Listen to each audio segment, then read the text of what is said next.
Also, I'm like kind of blending into the background, but I don't care.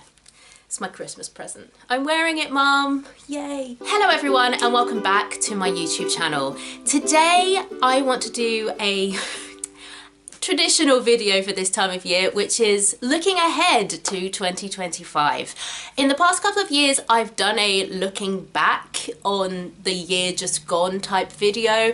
I don't want to do that this year, at least not publicly. Like, last year was really, really difficult and I don't need to talk about it anymore online. But what I do want to do is just have a little chat and share what I want to look forward to in 2025, the things that I want to bring in, the things that I want to focus on. So yeah, that's what this video is going to be about. I have no notes, so it's just gonna be a really informal, chatty video. Grab a cup of tea, listen to this as a podcast, or just, you know, look at my face. You can look at my face if you'd like. But yeah, it's just gonna be a really informal, chatty video, hopefully short. I really do love to talk for an hour, don't I? But I'm gonna try not to in this video. So yeah, if you're down for that, keep on watching. I said I wasn't gonna talk about 2024, but just to start off, without getting too much into it, 2024 was a difficult year for me, and it kind of feeds into the main thing that I want to focus on in 2025, is focusing on monitoring, let's say, slash curbing my consumption of media and focusing more on creating professionally, obviously, but also creating for myself, creating to give back to the theatre community, creating as a form of expression, as a form of processing my emotions, as a form of trying to like catalyze what I want to bring into my life. Just creation in general, being a creative being and expressing myself rather than escaping into consumption. It's something I've been thinking about for a while. Ironically, I was on Instagram and I got recommended, I don't want to get the channel wrong. Basically, this was probably like a couple of weeks ago. I was on Instagram and I got suggested a video by T-Day Blogs. I'll put a screenshot of their Instagram. I'd never seen her content before. It's just the algorithm suggested this video. But basically, it was a video all about create more than you consume, which I should rewatch it actually, just to refresh myself. And in that video, I don't actually know what her name is. She just says I'm T, so I guess T. So yeah, in the video, T talks about why they're an artist and a creative person, and about how it's important to use art to express, and being creative can be anything, and how that's really, really important, and how doom scrolling on social media, I'm massively paraphrasing, but how that isn't conducive. Just so much of that video resonated with me. Go watch it for yourself. I'll circle the square of where that video is, so you know exactly what to look for if you go check it out on Instagram. But because this past year has been so difficult, I've definitely noticed and felt that I have been escaping a lot into content. I'm working on a video on social media at the moment, so I'll deep dive more into thoughts about social media, and kind of specifically as an actor or a theatre performer or a performer in general, kind of my thoughts on social media in that kind of world. But just for me personally, yeah, that's something that I really want to curb, in terms of using social media to consume things to escape, and really focusing back onto creation, which is why I love YouTube so much. I watch a lot of YouTube. I watch too much YouTube. I need to be more mindful about that still. But in essence, the point of YouTube for me is to make videos. And also, for me, YouTube is definitely a place for education. Obviously, YouTube isn't your first port of call for education all the time, but like, there are lots of really great channels putting out really informative content on YouTube in various different ways. My big issue is Instagram. My big issue is Instagram because I think just the way that the app is, I mean, it's not as bad as TikTok, which is why I'm not on TikTok. This is just turning into my social media video. This is not about social media, but of the platforms that I'm on social media, Instagram is the one where I find myself doom scrolling the most, escaping to the most in a way that isn't as constructive and where I can get caught in a loop, especially because a lot of the stuff I get fed on the algorithm, which is like important things that I'm interested in, and because I'm interested in knowing what's going on in the world, like it's just how it works. But then a lot of the stuff that I see on Instagram is quite negative, and it's not a case of I just don't want to see that stuff, because I think we should be engaged in the world.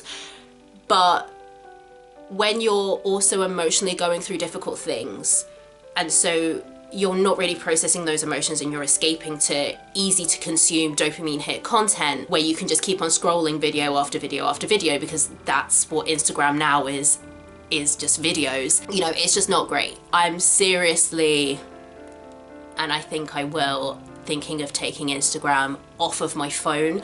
I'm not gonna get rid of my account, but I just think that the way Instagram is on desktop is not as conducive to the doom scrolling thing. So if I'm like, I can only engage in Instagram on my desktop, then, you know, on my laptop or on the computer at work. On the computer at work, I'm limited because I'm at work. So even if it was easy to doom scroll on desktop, I wouldn't be able to. And secondly, it's just not, like, Instagram was built for phones. It's janky on desktop, so it's just not as like fun to use. So I just click off it. So yeah, part of me is like, why haven't I done that already?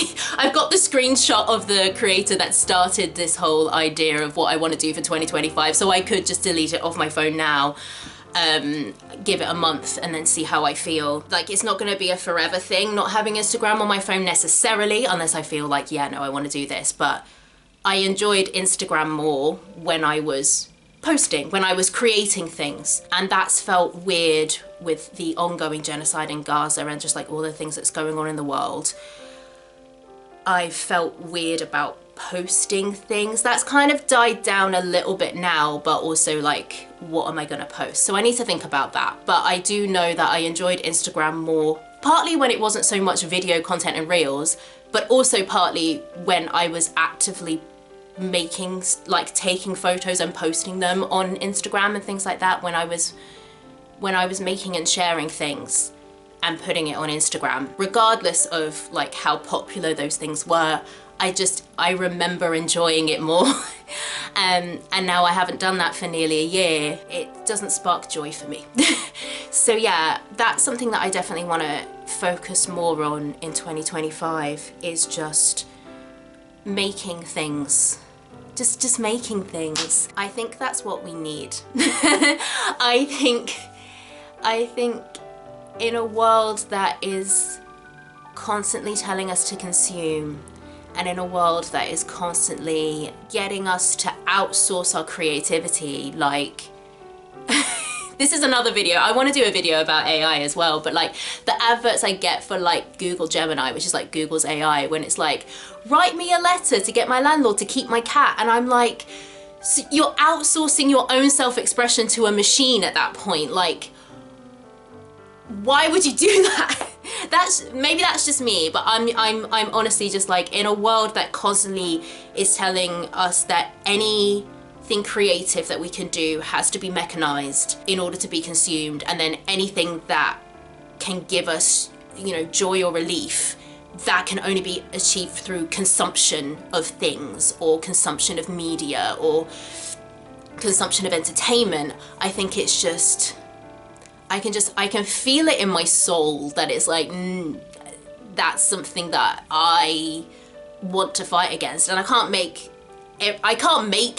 people who aren't me fight against that, but it's something that I can do. I can consciously be like, no, I'm going to, as hard as it will be, because it is such a bad habit at this point, I know I will feel better if that's what I do.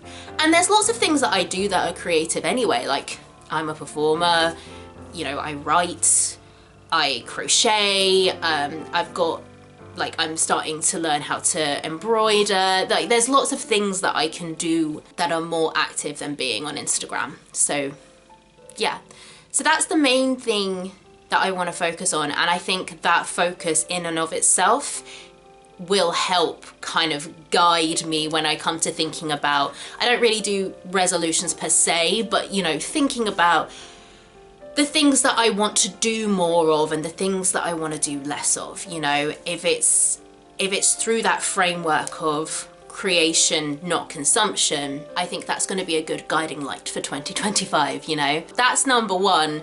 If you feel called to join in with that, then of course go ahead. In terms of like major things, like I said, I don't really do New Year's resolutions per se, and I haven't even thought massively, like concretely, like this is what I want to do next year. Also, I've kind of enjoyed, I mean, I think it's kind of difficult, isn't it? Because 1st of January, the beginning of the calendar year is like, it's still dark and it's depressing, and then you get to like the middle or end of January and it's still cold and dark, but you don't have Christmas and you have no money and like everyone's broke and ugh. So I don't really think the beginning of the Western calendar year is a great time for resolutions anyway. Last year I actually kind of experimented with, again, not so much resolutions, but like using around my birthday, the beginning of February, as the start of like a, you know, as things are starting to get lighter and brighter. And then for me personally, it's the end of another year of my individual life kind of thing. I don't know, it feels kind of symbolic. I've started playing with that, so I'm definitely gonna have another proper think kind of more around my birthday time. But also in the culture, January 1st is when lots of stuff happens. So there are a few things that I know that I want to start from the beginning of January. It's just, it's so ingrained in culture that it's like, it's always going to feel like a thing, you know. So one of the things I want to focus on next year is getting more joyous movement. Now I'm in a resting job that's a bit more sedentary, and like everyone, I'm getting older. I've noticed my mobility isn't what it used to be. Like, I'm not as flexible as I used to be. I'm not worried about it, it's just something I've noticed, and I'm like, So one of the things I want to do is another YouTube channel Charlie follows. She's a like yoga YouTuber. She's doing a 30-day beginner yoga course challenge, I don't know, on YouTube. So I want to do that because I've kind of dipped in and out of yoga, but I've never been to a proper class. And I think it'd be really useful to do that, to build a habit, and also something where I believe Charlie's actually going to go through like the alignment and stuff, which is really useful if you've never been to a class before and have someone tell you what the alignment should be. So yeah, I'm planning on doing that kind of as a January 1st onwards type thing. And then in terms of acting, because this channel is about acting, yeah, the main thing in terms of acting wise, just getting back on the horse with stuff. I've already started to do things in terms of like the auditions that I have had at the end of this year, writing to the casting directors and being like, thank you for bringing me in. Not with all of them, but I've started to be more mindful with that. But yeah, getting back on the horse with like proper networking, proper writing to people. And then, you know, there's just other kind of maintenance stuff that I need to do this year. Like my headshots are a few years old now, so new headshots. I want to see if I can get like a voice reel, not a singing reel, like a voiceover reel done, which Josh said he'd help me with because he has a little bit of experience with kind of voiceover work. Getting another show reel scene done, that's been in the works for like 2 years already, and I just haven't got around to it. But show reel scenes are just like, show reel companies are so expensive, and like having to pay multiple hundreds of pounds and not know what you're gonna get at the end of it is, yeah, it's difficult. So that I'm unsure whether I just want to like go hard with writing to film schools to be like, hey, I'm here if any of your students need someone to act in like their filmed coursework, I'm here. I think it's probably going to be a bit of both. I think maybe actively saving towards paying a showreel company in case I don't get like a short student film, but also if I can get a short student film, because I already have one scene, then I can just put them together or pay not as much money to a company to put them together. So yeah, but I definitely want to get a show reel done in 2025, like a second scene, so I have an actual show reel. I think that's going to be a big priority. And also I've been thinking of singing reel just because I've been doing session singing for a couple of years, and there have been a couple of scenarios this year that have come up where someone has asked for a demo.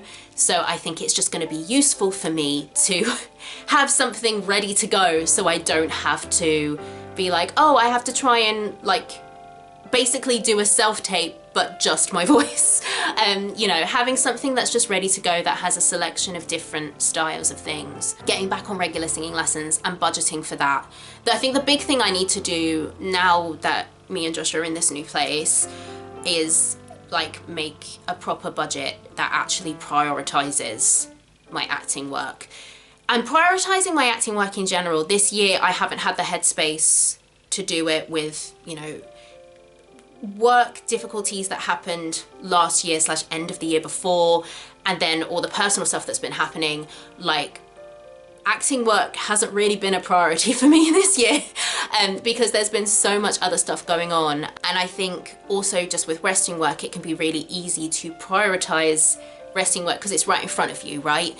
You know, it's the thing you're doing in the here and now, so it can be really easy to like blinker. And also, you know, toxic kind of work ethic things of like with this new job just starting, and I'm still on probation, so like that's got something to do with it as well. But you know, feeling like, oh, I have to work every day apart from when I've had something else going on, so I need the time off. Whereas next year, and I've already started this with going into the calendar like ahead of time and deciding when I am and I'm not available, of actually thinking about where I want my time to go. Yes, obviously I need to be able to pay my bills, and if there's a time where, you know, I need to work more, obviously I will work more if, you know, if that's what's needed for me to live and live well. I don't want to be like on like scraping by, but also, you know, I want to be making more of my money doing freelance stuff.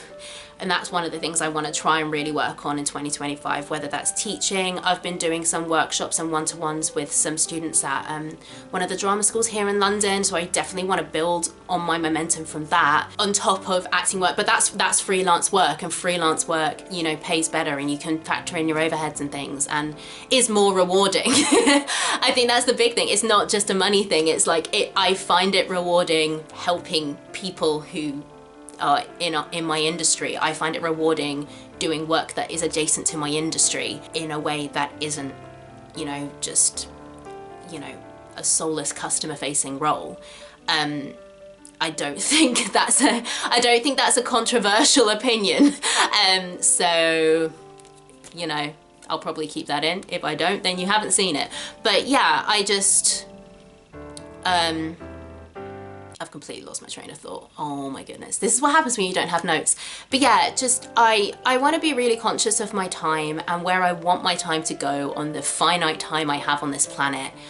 And, you know, whilst being pragmatic, make sure I'm using that time how I want to use it. And some of that is, you know, spending that time doing the networking that I want to do, or, you know, preparing a workshop to do at a drama school, or resting.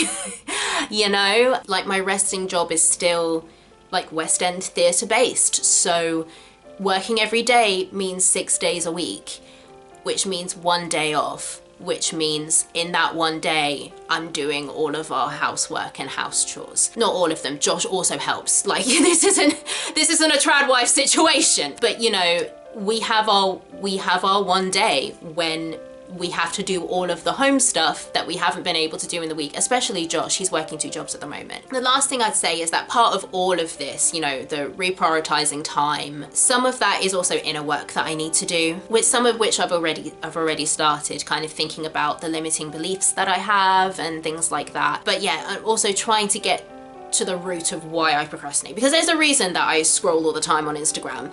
And yes, like 2024 has been a hard year and has exacerbated that, but it was a problem before. And like there's a reason why I've hardly networked since COVID. You know, there are reasons why I'm procrastinating those things. So also giving myself the time and the brain space to actually work on those things and figure out why that is the case, because I don't believe in laziness. Like I'm sure there are some people who are just like, you know, I just can't be asked. Like, and there are times where we're quote unquote lazy, but I do think that most of the time, laziness isn't just people not being asked to do things, because a lot of the times when people are calling themselves lazy or being called lazy, it's not like there's uncomfortable feelings with that. Like, there's shame, or there's guilt, or there's resentment, or there's fear. Like, there are underlying there are uncomfortable emotions there, which makes me think this is not just laziness in that you just don't want to do the thing even though you should. There's usually, especially with adults, I think there's other stuff going on. And when I think about some of the things that I'm like, I should do this, and shoulding isn't always useful, but for the purpose of this, like, I should write to some casting directors and then I don't. Or like, even I've got an email, it's not like urgent, but I know that I could reply to it and like get on that, and I'm really resistant, and I don't think it's laziness because it will take me 2 seconds. There's something else going on. So part of the being mindful about my time, part of it's that as well. Like, if you're working 6 days a week at your resting job, and then also keeping up your practice, and also like scheduling in singing lessons, and all, you know, all of the other things that you do when you're an actor that you have to keep up doing even when you're not in an acting job, and then having to do a food shop and clean your house and meal prep and spend quality time with your partner or with your housemates or with your friends, it doesn't leave you a lot of time to actually introspect and figure out what habits are holding you back, and then actually work on improving those habits or changing those habits. You know, that in itself takes time and energy, and in order to do that work, because it's uncomfortable, you need to be well rested and in a place where you have the time to do those things, because it's hard. But having said all of those things, I feel good. I feel good about 2025. I think this year was a tower year. If you know, you know. This year was a hard year, but I think it's a year that I needed to recalibrate and reprioritize. And there are a lot of things that are really positive that happened in 2024 because of the difficulties that I had. Like, 2024 is the year where front of house didn't become my main resting job anymore. I'm still employed front of house, but I'm now back casual. Super cash because of the new job, but I'm back in a place where, touch wood, front of house will always be casual for me. It will be something that I can dip in and out of, and maybe in 2025 is the year I hand in my notice on that. Who knows? We'll see. For me personally, it's nice to have the safety blanket of like, I have a job I can go to. But also, Keir Starmer's gonna get rid of 0-hour contracts, so we'll see how that goes as well. If you want my thoughts on 0-hour contracts, let me know. I have thoughts, particularly as it pertains to the theatre industry, but that in itself, just getting out of that environment and that process of looking for a new job in itself kind of opened my perspective and my horizons about what I could do as resting work. And even in the job that I currently have, yes, it's still customer service based, but it's, again, it's opening me up to a lot more than front of house did, in terms of the pay is better, the opportunity to have the time to see more shows, more of an understanding about how West End theatre particularly is produced. I have a lot more of an understanding of the finances of West End shows, which, from the perspective of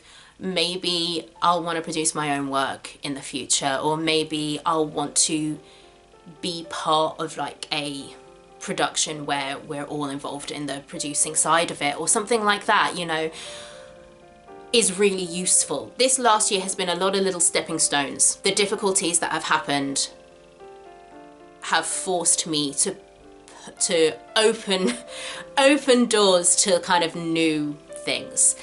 That was really rambly. What's the time? Oh my God. So yeah, that is what I am looking forward to in 2025, the things that I'm planning to kind of keep in mind, foster, put in place. Let me know in the comments what your plans are for 2025. Have you got kind of hardcore resolutions, I'm doing this, or is it kind of more wishy-washy like me, kind of like, I just want to focus on this, and then we'll just see how it goes from there. Let me know. If you enjoyed this video, please consider liking and subscribing. Would love to have you on the channel. Come on down. Stay tuned for more theatre content from a UK perspective, and I will see you all in my next video. Bye, friends.